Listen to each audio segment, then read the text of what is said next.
Hello YouTube, this is Chloroform, and today I'm going to be showing you guys an introduction to the Pandarian Monk on the Miss Pandaria beta. Pandarian Monk is actually 85 right now. I made a pre-made one. I'm going to go over the talents with you guys and probably show you some of the moves. As you can see, I have a lot of my talents already selected. You, of course, can't select the 91. But anyways, I will fly over to the training dummies and turn this back on and go over the talents with you guys. Alright, welcome back everyone. As you can see, I have the training dummies behind me at the moment. I do have the DPS spec selected for the Pandarian Monk. It's called Windwalker, and it is the damage. Its basic abilities are Jab. That's what's basically going to generate your chi mainly. Tiger Palm is one of your main damage abilities. It increases your armor pen. Stacks up to 3 times if you can read it. I'm not really sure. Blackout Kick, which is your big damage ability, and Fist of Fury is like your super mega damage ability, and you just go all out ham with your fists. But anyways, let's go over the talents I chose. I'm pretty new to the beta. This is actually my first time checking it out tonight. Anyways, here we have the level 15 talent. I took Momentum. Every time you roll or chi torpedo, your movement speed is increased by 25% for 10 seconds. It stacks up to 2 times, and I can actually show you that right now. Here we have like a nice little narrow area. Let me find my roll on here. I'm still not really used to any of this. Alright, here we have the roll instant, roll short distance. So you click it, and he's just going to roll forward a little bit, and my movement speed is increased.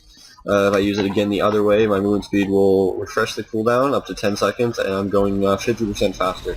So it's a nice little PvP burst of speed. Seems like the monks are a little bit overpowered right now with movement and whatnot, because apart from that, we also have Flying Serpent Kick with a 25-second cooldown. You soar through the air forwards at an increased speed, and you also do damage when you land. So you can actually chain the roll into a Serpent Kick to get massive distance. So once that rolls off cooldown, I'll show you guys that, and we'll go over the rest of the talents. Alright, roll's about to be off, 1 second, and here we go. So I can actually probably get across this little area by rolling, Serpent Kick, and yeah, see, it's pretty overpowered. I just moved all the way across the field essentially. And as you can see, your roll is actually I still had another roll up. So for flag carrying in Warstone Gulch, for instance, you are going to be able to move across that field very fast, especially if you have, say, a potion of swiftness or something around that, or the boots. Anyways, just a little tidbit of information that I just figured out. But alright, so for my first talents, there was a chance to allows you to roll and chi torpedo more often, increase their maximum number of charges by 1, and reduce their cooldown by 5 seconds. I thought about choosing that for better mobility. If I ever do create like a flag carrying spec or a PvP spec, I will take that most likely. Instantly clears the target of all mobilizing and movement pairing effects. Tiger Celeste costs 1 chi and increases their movement speed by 70%. Also, very good for movement. It seems as monks are probably better for movement, even more so over rogues, even with rogues double sprinting. But I chose Momentum. It says that every time you roll a chi torpedo, it gives you the movement speed, 25% each roll, stacks up to 2 times. I like the little burst of speed, and I like how you can get the stacks of it.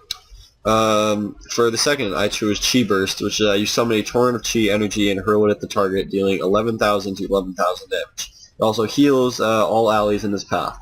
So it's a good little burst of heal if you guys are like gonna wipe on a raid or say a little dungeon. If you have a couple monks, you have them hit that. But overall, monks are just really good to have in your group, it seems like, because they have a wide array, I should say, of damage abilities that are combined with healing, so they can still be putting out a decent amount of DPS while healing. Here we have my level 45 talent. I took Chi Brew. It instantly restores all of your Chi. So this is a very good nuking capability. What am I saying? It's a very good nuking spell. It's not really, it's not any damage spell, but if you say were to be putting up massive amount of DPS and you blow your Fist of Fury, that costs 3 chi right there, and then you throw out something that costs 1 chi. I'm not really... Alright, here we go. Spinning Fire Blossom. I'm not sure what the hell it does. I haven't really done any of these abilities. But yeah, so you get 4 chi back, and by the time you've jabbed a couple times, which is your main ability of getting chi, your Fist of Fury should be back on. Alright, welcome back everyone. I just looked over the most of the spells a little bit. I can't really go over many of the Brewmaster or Mistweaver ones as I do not have those talents selected yet.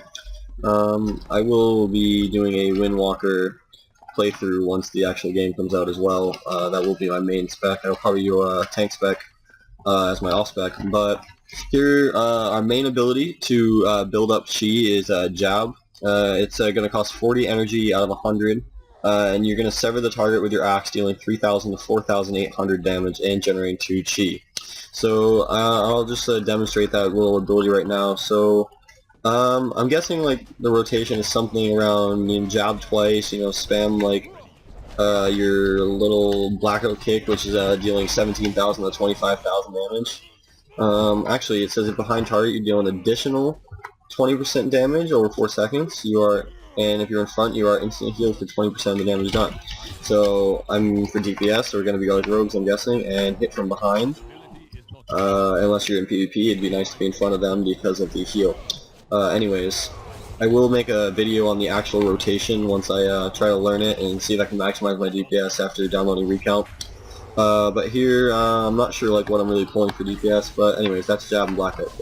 Another really good ability is Spinning Crane Kick, which is it's an AoE, and it generates 1 chi if it hits at least 3 targets.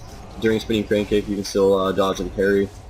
And yeah, if you're using like big packs, just a little example, not really going to be an ICC ever, but in ICC, there's all the starting mobs. Sorry, that was my necklace. Anyways, in ICC, there's the starting mobs, and they tend to be a lot of them, so that would probably be a good ability. But yeah, those kinds of mobs, like very big ones, that's going to help a lot. This is the Spinning Crane Kick. Very cool effect in my opinion. I think pandas have one of the coolest effects. We have Spinning Fire Blossom, 1 chi. It's going to deal 6,000 fire damage to the first enemy target in front of you within 50 yards. So I can just throw that out and it's going to hit someone. Actually hit this one right here. Spinning Fire Blossom travels more than 10 yards, the damage is increased by 50% and it roots them. So, good for people getting away once again.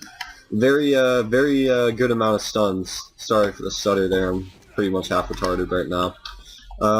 Fist of Fury. I'm guessing this is the main damage ability. As you can see, and I hit F twice, which is my jab, and hit Fist of Fury, you just start punching the shit out of this training dummy, and as you can see, just 13,000, 26,000 just coming out of nowhere. Really good. This Flying Serpent Kick is also seems like a really good ability for chasing people down in PvP. You just fly towards them and you hit it again to stomp down and do damage. It seems a little bit hard to hit, or like you have to get used to it. But it seems like those are the main abilities. But this is just a little overview of what's going to be coming. I will be doing sorry, I can't even speak. I'm saying like every 4 seconds. I know I sound stupid. But I will be doing a run-through of 1 through 90 of Pandarian Monks once the actual game comes out, that is. I will be commentating it, and there will be like sessions of just, music, but I'm not sure if I'm going to do it with full playthrough or just sessions. Like, this is my Pandaria Monk. He's at level 30 right now. Gonna do a couple dungeons, show you guys what I've got for gear, that kind of stuff. I probably will end up like that because I think doing a whole playthrough 1 through 90 is going to be very hard. As Blizzard said, it's going to take about 10 days to get to 89 to 90.